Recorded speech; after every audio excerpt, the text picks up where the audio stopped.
희망찬 2024년도가 시작한 지가 엊그제 같은데 벌써 1월도 하반기에 접어들고 있습니다. 올해를 시작하시면서 작정하시고 계획하셨던 일들을 얼마나 실천하고 계십니까? 혹시라도 작심삼일은 되시지 않으셨습니까? 우리 목사님이 설교하실 때 5kg을 감량하겠다 했는데 여러분들이 보시는 대로 그대로라 이렇게 하는 설교를 들어보았습니다. 제가 볼 때 목표를 너무 높게 세웠다. 여러분 5kg 빼는 게 쉬운 게 아닙니다. 5kg가 찌는 것은 쉬운데 5kg 빼는 거는 어렵다. 그래서 절망을 하고 있는 걸 보았는데 여러분 우리들이 이 세상을 살면서 이렇게 많은 계획들을 세우지만 오늘 본문에 솔로몬을 보게 되면 그러지 말아라 이렇게 얘기합니다. 전도서 5장 7절을 보면 꿈이 많으면 헛된 일이 많아지고 말이 많아도 그러하니 오직 너는 하나님을 경외할지니라 이렇게 얘기합니다. 우리가 아는 것처럼 솔로몬은 어려서 이스라엘의 왕이 되었고 1000번째 제사를 드리면서 또 하나님으로부터 지혜를 선물로 받게 됩니다. 그런데 지혜를 구한 그가 너무나 예쁘게 보여서 하나님께서 부귀와 영화까지 더해주게 됩니다.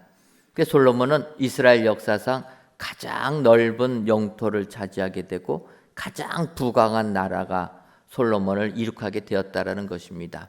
그런 과정 속에서 그가 이방 여인들과 결혼을 하다가 결국은 노년에 신앙을 떠나게 되었다라고 이야기합니다.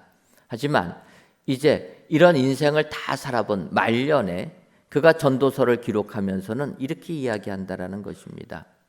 전도서는 말 그대로 전도입니다. 여러분 우리가 복음을 전할 때 전도한다 그러지 않습니까? 마찬가지로 이 구약의 전도서도 전도서라 이렇게 이름이 붙여 있다라는 것은 전하는 내용이라는 겁니다. 그가 인생을 다 경험해 보고 마지막에 죽기 직전에 하나님을 경외해야 된다. 헛되고 모든 것이 다 헛되다 이야기하면서 인생에 있어서 가장 의미가 있는 것은 무엇인가? 다른 여러 가지 꿈을 이루는 것이 아니라 하나님을 경외하는 것이라 이렇게 이야기하고 있다라는 것입니다. 그래서 오늘 이 시간 솔로몬이 우리에게 권하는 너는 오직 하나님을 경외할지어다. 하나님을 경외하는 사람이 어떤 사람인가 살펴보시고 이런 분들이 다 되셔서 하나님을 경외하시로 말미암아 하나님이 주시는 은혜가 저와 여러분들 삶 가운데 가득 임하시기를 주님의 이름으로 축원합니다.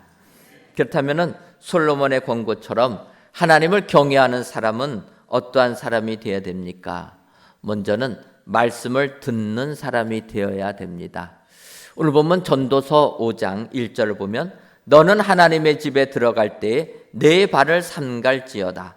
가까이 하여 말씀을 듣는 것이 우매한 자들이 재물 드리는 것보다 나으니 그들은 악을 행하면서도 깨닫지 못함이니라. 이렇게 말씀하고 있다라는 것입니다. 너는 하나님의 집에 들어갈 때 내 발을 삼갈지어다. 하나님께 예배를 드릴 때 조심해야 된다라는 것입니다. 근데 특별히 솔로몬은 내 발을 삼갈지어다 이렇게 이야기하는 것입니다. 발을 삼가다, 발을 조심해야 된다. 발 조심하는 게 무엇입니까? 걸어 다닐 때 조심해야 된다라는 거예요. 저는 이 말씀을 들으면서 더 많이 느낍니다. 왜냐하면 제가 발목을 쉽게 삐기 때문에 한번 발목이 삐니까요. 조금만 돌부리를 이렇게 밟아도 균형이 흔들려가지고 또 삐게 됩니다. 삐고 나면은 생각합니다. 조심해서 걸어야 될 걸. 그런데 걷다 보면은 조심이 잘 안 되는 거예요. 여러분, 우리가 걸을 때 발걸음 한 걸음 한 걸음 조심하면서 걸으십니까? 그런 사람 거의 없으실 겁니다. 우리는 아무 생각 없이 목적지를 향해서 목적지만 보고 가지 발은 알아서 움직이는 것 아닙니까? 걸으면 자동으로 걸어지는 거예요. 그런데 솔로몬은 하나님의 집에 들어갈 때는 내 발을 삼가라는 거예요. 하나님께 예배드릴 때 습관적으로 예배드리지 말고 조심조심하면서 하나님의 뜻이 무엇인가 구하며 들으며 예배를 들으라라는 거예요. 그래서 이렇게 하나님의 말씀을 듣는 것이 하나님을 진정으로 경외하는 자라 솔로몬이 권하고 있다라는 것입니다. 더 나아가서 솔로몬은 뭐라고 얘기했냐면 가까이하여 말씀을 듣는 것이 우매한 자들이 재물 드리는 것보다 나으니 그들은 악을 행하면서도 깨닫지 못함이니라. 여러분, 악을 행하면서도 깨닫지 못한다. 바꿔 말하면 잘못을 깨닫는 게 축복인 줄 믿습니다. 많은 사람들이 내가 어떠한 일을 행하고 이것이 그릇됐다라는 걸 모르는 게 문제라는 거예요. 잘못을 했으면 깨닫는 게 축복인 줄 믿습니다. 우리가 믿음 생활할 때, 가정 생활할 때 실수했으면 깨닫고 돌이키는 것이 복된 삶을 살게 되는 비결이 되는 것입니다. 우리가 잘 아는 대로 사울 왕이 있지 않습니까? 그는 하나님께서 택해서 이스라엘의 왕이 되었지만 그의 문제는 잘못을 깨닫지를 못했다라는 것입니다. 우리가 아는 대로 사울 왕이 되었을 때 블레셋과 전쟁을 하게 됩니다. 전쟁을 할 때 실수를 범하게 됩니다. 그 실수가 뭐냐면 다른 나라와 전쟁을 할 때 먼저 하나님께 예배를 드리고 전쟁을 해야 되는데 사무엘 선지자가 와서 예배를 드려주겠다고 한 그 날짜가 되도록 기다렸는데도 안 오는 겁니다. 적군은 쳐들어오려고 하고 백성들은 두려워 떨고 있는데 사무엘 선지자는 오지를 않고 그래서 사울 왕이 결단을 내리는 겁니다. 이래 갖고는 우리가 다 죽음을 당하겠다. 그래서 제사장인 사무엘이 오기 전에 먼저 하나님께 제사를 드리고 전쟁에 나가려고 했다라는 것입니다. 그런데 하필이면은 제사 드리고 나니까 사무엘이 오는 거예요. 사무엘이 지적합니다. 왕이시여, 제사는 제사장만이 드릴 수가 있는데 왜 왕인 당신이 제사를 드렸습니까? 그러니까 사울이 이야기하는 거예요. 당신이 약속한 시간에 안 왔는데 백성들은 두려워서 도망가는데 어떡합니까? 나라도 제사 드리고 전쟁에 임해야 되는 것 아닙니까? 어찌 보면 사울의 이 생각은 지극히 맞다라고 볼 수가 있다라는 것입니다. 그런데 하나님은 아니라라는 거예요. 하나님의 말씀을 듣는 것이 중요하다라는 것입니다. 인간적인 생각에서는 사울과 같이 생각할 수 있을지 몰라도 그것은 잘못됐다라는 거예요. 근데 사울은 자기의 잘못을 깨닫지 못했다라는 것입니다. 결국은 또 어떻게 됩니까? 이스라엘 나라가 아말렉과 전쟁을 하게 되는데 이번에는 하나님이 그렇게 명령을 내리십니다. 사무엘상 15장 3절을 보면 지금 가서 아말렉을 쳐서 그들의 모든 소유를 남기지 말고 진멸하되 남녀와 소아와 젖 먹는 아이와 우양과 낙타와 나귀를 죽이라 하셨나이다 하니 하나님께서 사울 왕에게 명한 겁니다. 아말렉과 전쟁을 할 때 남녀와 소아와 젖 먹는 아이까지도 죽이라라는 거예요. 여러분 이건 좀 심한 것 아닙니까? 요즘에 전쟁할 때에도 어른들만 또 남자들만 죽이지 노약자들은 다 살려두는 것 아닙니까? 그렇게 되면은 전쟁 범죄를 저질렀다고 난리가 나지 않습니까? 그런데 하나님께서는 아말렉 민족의 어린 아이까지 젖 먹는 아이까지를 다 멸하라 명했다라는 겁니다. 이때 사울 왕은 어떻게 합니까? 8절과 9절을 보면 아말렉 사람의 왕 아각을 사로잡고 칼날로 그의 모든 백성을 진멸하였으되 사울과 백성이 아각과 그의 양과 소와 가장 좋은 것 또는 기름진 것과 어린 양과 모든 좋은 것을 남기고 진멸하기를 즐겨 아니하고 가치 없고 하찮은 것은 진멸하니라. 하나님께서 모든 것을 다 진멸하라 명하셨는데 사울은 적군 왕은 살려두었다라는 겁니다. 사로잡았다. 그리고 가장 좋은 것들은 남겨두었다. 하나님의 말씀을 100% 순종하지 않았다라는 것입니다. 여러분, 하나님의 말씀은 50% 순종해갖고는 하나님께서 순종했다고 인정 안 하신다라는 거예요. 90% 순종하면 우리는 순종했다 이야기하지만 하나님은 아니라라는 것입니다. 하나님의 말씀은 어떻게 됩니까? 100% 순종해야 된다라는 거예요. 근데 사울은 그렇지 않았습니다. 그래서 그것을 사무엘 선지자가 지적하니까 사울이 그렇게 변명하는 거예요. 좋은 양과 소, 좋은 거는 남겨둔 것은 하나님께 제사로 드리려고 남겨둔 겁니다.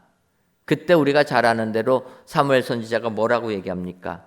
22절을 보면 사무엘이 이르되 여호와께서 번제와 다른 제사를 그의 목소리를 청종하는 것을 좋아하신 같이 좋아하시겠나이까? 순종이 제사보다 낫고 듣는 것이 수양의 기름보다 나으니, 이렇게 이야기했다라는 것입니다. 여러분, 하나님의 말씀을 듣는 것이 제사보다 낫다라는 것입니다. 바꿔 말하면 우리가 하나님께 예배를 드리지만 이 예배도 기쁘게 받으시지만 하나님께서 더 기뻐하시는 것은 예배라는 이 형식이 아니라 하나님의 말씀에 100% 순종하는 것을 더 기뻐하신다. 하나님의 말씀을 듣는 자가 진정으로 하나님의 축복을 받는 자가 되는 줄 믿습니다. 그런데 이렇게 하나님의 말씀을 들으려면 2절에 이렇게 얘기합니다. 너는 하나님 앞에서 함부로 입을 열지 말며 급한 마음으로 말을 내지 말라. 하나님은 하늘에 계시고 너는 땅에 있음이니라. 그런즉 마땅히 말을 적게 할 것이라. 하나님의 말씀을 듣는데 대신에 하나님 앞에서 함부로 입을 열지 말아라 라는 것입니다. 여러분, 우리가 하나님의 일을 행할 때 사실 100% 순종하는 게 쉽지가 않습니다.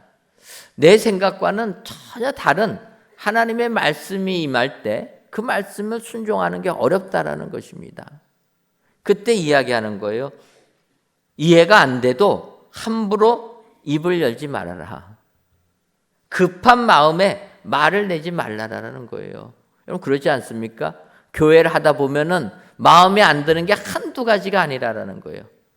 여러분, 교회에서 진행하는 게 100% 마음에 드십니까? 대답이 없을 줄 알았습니다. 우리 교회가 2024년도를 맞이하면서 구역 조직을 태바 조직으로 바꾸다 보니까 난리가 났습니다. 제가 권해드리고 싶은 말은 함부로 말을 하지 마시라. 농담입니다. 여러분들이 해주셔야지 저도 처음 가는 길이니까 여러분들이 해주셔야지 수정할 수가 있습니다. 잘못된 것들은 지적해 주시는 게 감사합니다. 그런데 하나님이 하시는 것들에 대해서는 함부로 입을 열지 말아라. 성경이 이야기한다라는 거. 왜 그렇습니까? 하나님은 하늘에 계시고 너희는 땅에 있다. 하나님의 생각과 우리의 생각은 하늘과 땅만큼 차이가 난다라는 거예요. 우리는 땅에 살기 때문에 땅의 생각을 가지고 모든 것을 판단합니다. 하나님의 뜻도 이거라. 우리는 이렇게 주장을 합니다. 그래서 하나님이 무엇을 진행할 때 우리 생각과 맞지 않으면 불만이 쌓이게 되는 것입니다. 그런데 솔로몬이 이야기하는 거예요. 그 인생을 살았던 솔로몬, 그 지혜자가 얘기하는 게 하나님의 생각과 우리의 생각은 하늘과 땅만큼 차이가 있다. 땅의 생각 가지고 하나님의 뜻 함부로 이야기하지 말아라라는 겁니다. 그래서 우리는 하나님의 말씀을 듣는 데 최선을 다해야 될 줄 믿습니다. 그래서 하박국 선지자는 하박국서 2장 20절에서 이렇게 얘기합니다. 오직 여호와는 그 성전에 계시니 온 땅은 그 앞에서 잠잠할지니라 하시니라. 우리가 아는 대로 하박국 선지자는요, 온갖 불만이 가득 찬 선지자였습니다. 하박국의 눈에는 이 세상이 너무나 불의가 가득 찼다라는 거예요. 하나님을 잘 섬기는 의인들은 고난을 받고 고통을 당하는 겁니다. 그런데 하나님도 안 믿고 정반대로 살아가는 사람들은 이 땅에서 축복받고 잘 살고 권력 갖고 온갖 누릴 거를 다 누리고 있는 거예요. 그래서 하박국은 이게 도대체 이해가 안 되는 겁니다. 하나님께 이야기하는 거. 하나님이 살아계시면 어떻게 이럴 수가 있습니까? 하나님은 사랑의 하나님이요 정의의 하나님 아니십니까? 그런데 불의한 자들이 이 땅에서 이렇게 잘 되고 하나님 섬기는 이스라엘 백성들은 이렇게 고생을 합니까? 이건 말이 안 되는 것 아닙니까? 그렇게 외쳤던 하박국이 고백하는 거예요. 오직 여호와는 그 성전에 계시니 온 땅은 그 앞에서 잠잠할지니라. 여러분, 우리가 이 세상 살다 보면 이해 안 되는 게 한두 가지가 아닙니다. 그렇게 예수님 잘 믿는 사람이 뜻하지 않은 질병을 당해가지고 천국에 먼저 가시는 분들이 너무나 많은 겁니다. 어찌 보면은 엉망으로 사는 사람들은 장수하는데 하나님 잘 섬기는 사람들이 안타깝게 천국에 더 빨리 가는 거예요. 이럴 때마다 우리들이 하나님의 뜻이 무엇일까 이렇게 생각도 하게 됩니다. 그런데 하박국이 이야기하는 겁니다. 너희들의 생각을 내려놓고 여호와 앞에서 잠잠하라는 겁니다. 그리고 하나님의 말씀을 들어라. 하나님의 말씀을 듣는 것이 진정 하나님을 경외하는 자라. 여러분 기억하시고 올 한 해도 이해가 안 되는 것들이 있어도 하나님의 말씀을 들으심으로 말미암아 하나님을 경외하시는 은혜의 모든 성도님들 되시기를 주님의 이름으로 축원합니다. 다음으로 하나님을 경외하는 사람은 서원을 갚는 사람입니다. 전도서 5장 4절을 보면 내가 하나님께 서원하였거든 갚기를 더디게 하지 말라. 하나님은 우매한 자들을 기뻐하지 아니하시나니 서원한 것을 갚으라. 서원이라는 것은 우리가 잘 아는 대로 하나님과 한 약속입니다. 그러니까 서원 기도란 하나님하고 약속을 맺으면서 기도한 것이라는 거예요. 그러니까 우리가 잘 아는 대로 한나가 서원 기도를 하여서 아들 사무엘을 낳게 된 것 아닙니까? 한나가 아들이 없다 보니까 그게 너무나 상처가 된 겁니다. 그래서 하나님께 기도하는 거예요. 하나님, 나는 아들을 낳아서 그를 양육할 꿈은 꾸지도 않습니다. 단지 나는 아들을 낳았다라는 이 사실 하나만으로도 감사하게 여길 테니까 저에게 아들을 주시면 그 아들을 하나님께 바치겠습니다. 한나가 이렇게 기도한 겁니다. 그 서원 기도를 하니까 하나님께서 한나의 기도를 들어주셔서 태의 문을 열어주셔 그가 사무엘을 낳게 된 겁니다. 그럴 때 한나는 하나님의 은혜로 사무엘을 낳자 그가 젖될 때까지 키우고 나서 하나님께 바쳤다라는 거예요. 이게 한나와 우리의 차이점입니다. 우리는 어떻게 합니까? 서원 기도를 하고 하나님이 들어주시면 갚을 때는 어떻게 합니까? 계약을 좀 변경하려고 그래요. 하나님께서 이 문제 해결해 주시면 이거 하겠습니다 해놓고 해결해 주시면 어떡합니까? 생각해 보니까 조금 계약을 잘못 맺은 것 같습니다. 그래갖고 변경한다라는 거예요. 근데 한나는 그렇지가 않았다라는 겁니다. 한나는 하나님께서 사무엘을 주시니까 어떻게 합니까? 젖될 때까지 키운 다음에 하나님의 집에 바쳤다라는 겁니다. 그래서 엘리 제사장 집에 어린 사무엘에 가서 양육받게 되었다라는 것입니다. 이와 같이 서원을 갚는 것을 힘들어하는 우리들 보면서 솔로몬이 이야기합니다. 아마 그때도 그랬던 것 같습니다.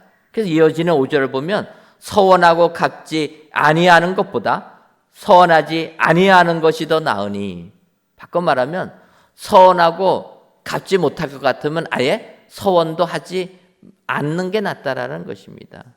서원하면은 갚아야 된다라는 거예요.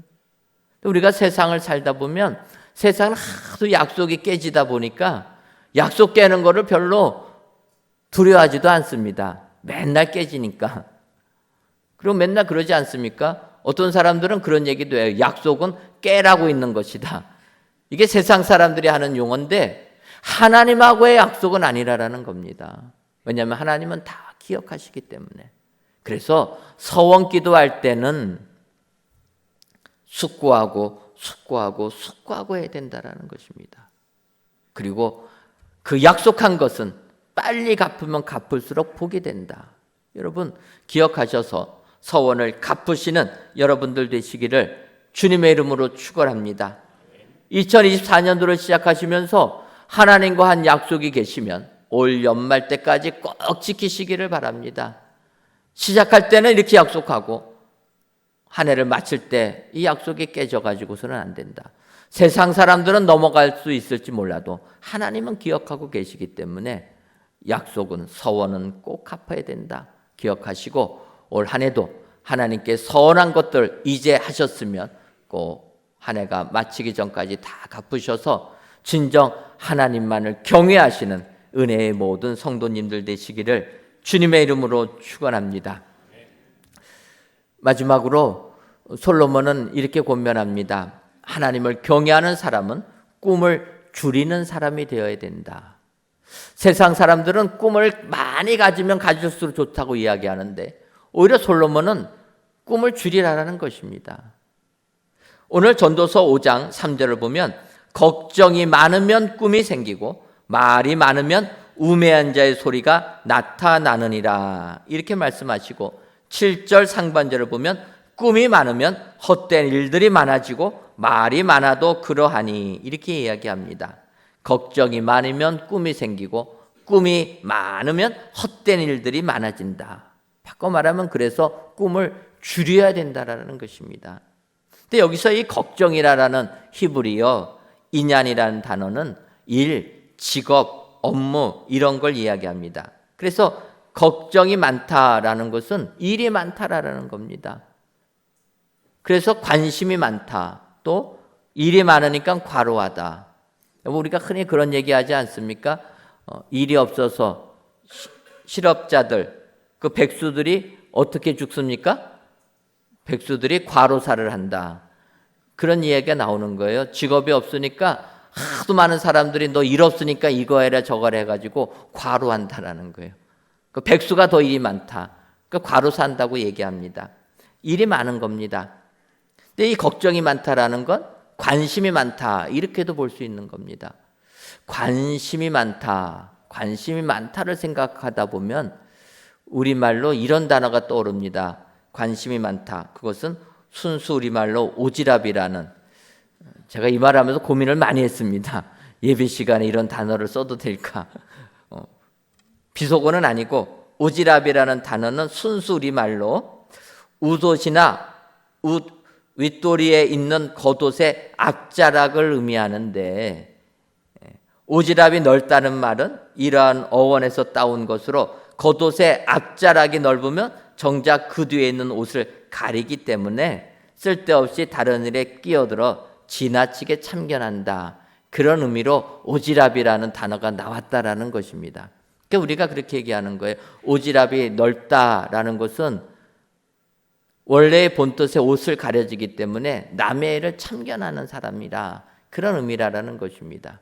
그래서 이게 이렇게 조금은 남을 책망하는 단어로 쓰다 보니까 조금은 안 좋은 의미가 되어 있습니다. 원래의 의미는 그런 의미라는 것입니다. 근데 이 오지랖이 많다. 그것은 너무 많은 일에 참견한다. 그런 이야기라는 거예요. 그래서 이 오지랖이라는 단어에서 요즘에 신조어 오지라퍼까지 나왔다. 그런 단어가 나옵니다. 여러분 오지라퍼 들어보셨습니까? 예, 오지라퍼를 아는 분들은 나는 젊은 사람이고 오지라퍼를 처음 들어본 분은 나는 나이가 좀 들었다. 저도 처음 이 설교 준비하다가 오지라퍼를 찾아봤습니다. 그랬더니 그 오지라퍼가 뭔가 봤더니 오지랖에다가 사람을 뜻하는 영어의 ER 전미사를 붙여가지고 오지랖이 넓은 사람, 그게 오지라퍼라는 거예요. 저는 뭐 랩하는 사람인 줄 알았는데 그게 아니고 그래서 이렇게 남의 일에 끼어들기를 잘하는 사람이다. 그런 겁니다. 그러면 안 된다라는 거예요. 성경을 보면은 전형적인 오지라퍼가 있지 않습니까? 누군가 생각해 보면은 마르다라는 겁니다. 마르다. 누가복음 10장을 보게 되면 마르다와 마리아 또 예수님이 등장하지 않습니까? 마르다가 예수님께 음식을 공개하려고 음식 준비를 하는데 마리아는 안 도와주고 예수님 옆에서 말씀만 듣는 겁니다. 그래서 그때 마르다가 그것을 보고 참지 못해서 예수님께 이야기하는 겁니다. 누가복음 10장 40절을 보면 마르다는 준비하는 일이 많아 마음이 분주한지라 예수께 나아가 이르되 주여 내 동생이 나 혼자 일하게 두는 것을 생각하지 아니하시나이까 그를 명하사 나를 도와주러 하소서. 마르다는 준비하는 일이 많아 마음이 분주했다라는 것입니다. 마음이 분주해지고 생각이 많아지니까 마음이 나눠졌다 이렇게 얘기하는 겁니다. 그러다가 옆을 보니까 마리아는 어떡합니까? 예수님 말씀을 듣고 있는 거예요.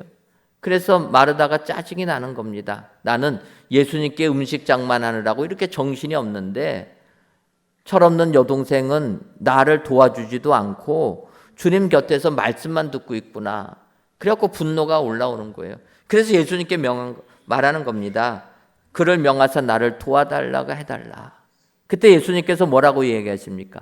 누가복음 10장 42절을 보면 몇 가지만 하든지 혹 한 가지만이라도 족하니라. 마리아는 이 좋은 편을 택하였으니 빼앗기지 아니하리라 하시니라. 이 부분을 현대인의 성경에서 조금 의역한 것을 보게 되면 이렇게 표현합니다. 그러나 꼭 필요한 것은 한 가지뿐이다. 마리아는 좋은 편을 택했으니 아무에게도 그것을 빼앗기지 않을 것이다. 여러분, 마음이 나눠져서 많은 일에 관심을 가져가지고 마리아를 보면서 불평하던 마리아에게 주님이 하신 말씀입니다. 꼭 필요한 것은 한 가지라는 거예요. 바꿔 말하면 무엇입니까? 마르다에게는 너는 음식 준비하는 일이니까 이것에만 초점을 맞춰서 그것만 하라는 거예요. 마리아는 예수의 말씀 듣는 것, 그것을 택했기 때문에 그것만 하면 된다라는 것입니다. 너는 내 일만 충성을 다하면 되지 왜 남의 일에 끼어들어 가지고 참견하냐라는 거예요. 쉽게 말하면 오지라퍼가 되지 말라라는 것입니다. 근데 죄송한 얘기지만 교회에서 봉사하다 보면은 왜 이렇게 오지라퍼들이 많은지 본인의 봉사만 잘하시면 되는데 남의 봉사를 이렇게 하건 저렇게 하건 관심을 갖는 분이 더 많다라는 거예요. 그래서 너는 왜 봉사를 그렇게 하냐고. 여러분, 그러면 안 된다라는 것입니다. 하나님께서 맡겨준 봉사일이 있으면 내가 할 봉사 있으면 그것만 잘하면 된다라는 거예요. 한 가지만 해라. 그래서 이제 본문 7절 상반절을 보면 솔로몬이 이야기하는 겁니다. 꿈이 많으면 헛된 일들이 많아지고 말이 많아도 그러하니. 그래서 꿈을 줄이라라는 겁니다. 혹시라도 올해를 시작하시면서 꿈을 많이 꾸신 분들은 꿈을 줄이시기를 바랍니다. 꿈이 너무 많으면 말이 많아질 수밖에 없다라는 거예요. 말이 많아지게 되면 헛된 일들도 많아진다라는 겁니다. 바꿔 말하면 꿈이 많으면 꿈을 못 이룬다라는 거예요. 여러분, 우리가 꿈을 왜 꿉니까? 이루기 위해서 꾸는 것 아닙니까? 그런데 꿈이 너무 많으면 못 이룬다라는 거예요. 그래서 솔로몬은 꿈을 줄이라라는 거예요. 그리고 그 꿈을 이루라라는 것입니다. 그게 인생을 행복하게 사는 것이고, 그래서 하나님을 경외하는 사람들은 이런 사람들이 되어야 된다라는 거예요. 말만으로 모든 걸 하는 게 아니라 행동으로 그 꿈을 실제적으로 이루는 사람, 이런 사람이 진정 하나님을 경외하는 자가 된다. 오늘 솔로몬이 권면하는 것입니다. 2024년도를 시작하시면서 여러분들은 어떠한 소원을 갖고 계십니까? 어떠한 꿈들을 꾸셨습니까? 오늘 말씀을 기억하시고 많은 꿈들이 있다라면 오히려 그 꿈들을 줄이시기를 바랍니다. 그리고 정말로 하나님을 경외하는 꿈을 꾸셔서 하나님께 예배드리는 꿈을 꾸셔서 정말 이 자리가 예배가 살아있는 교회가 될 수 있도록 꿈을 꾸셔서 오직 하나님만을 경외하시는 우리 은혜의 성도님들 되시기를 주님의 이름으로 축원합니다. 세상 살면서 인간적인 생각을 다 내려놓으시고 오직 주의 뜻에 따라서 주님이 주신 꿈을 가지고 나아가게 될 때 우리는 우매자가 아니라 축복자로 하나님께 영광 돌리는 은혜의 모든 성도님들이 되게 될 줄 믿습니다. 올 2024년도도 진정 하나님을 경외하시는 말미암아 하나님이 주시는 은혜가 저와 여러분들 삶 가운데 임하시기를 주님의 이름으로 축원합니다. 기도하겠습니다. 하나님, 희망찬 2024년도 1월이 벌써 하반기에 접어드는 오늘 이 시간 성전에서 또는 각 예배처소에서 귀한 예배를 드리게 하시니 감사합니다. 이 예배를 기뻐 받아 주옵시고 모든 예배자들이 오직 하나님만을 경외하는 저희들 되게 하여 주옵소서. 이 시간 오직 하나님을 경외할지니라는 말씀으로 은혜를 주시니 감사합니다. 바라기는 오직 하나님만을 경외하는 사람이 되려면 말씀을 듣는 사람, 서원을 갚는 사람, 꿈을 줄이는 사람이 되어야 된다 말씀하시오니 이러한 사람들이 다 되어서 오직 하나님만을 경외함으로 하나님이 주시는 축복을 받아 누리는 은혜의 모든 성도님들이 되게 하여 주옵소서. 예수님의 이름으로 기도하옵나이다. 아멘.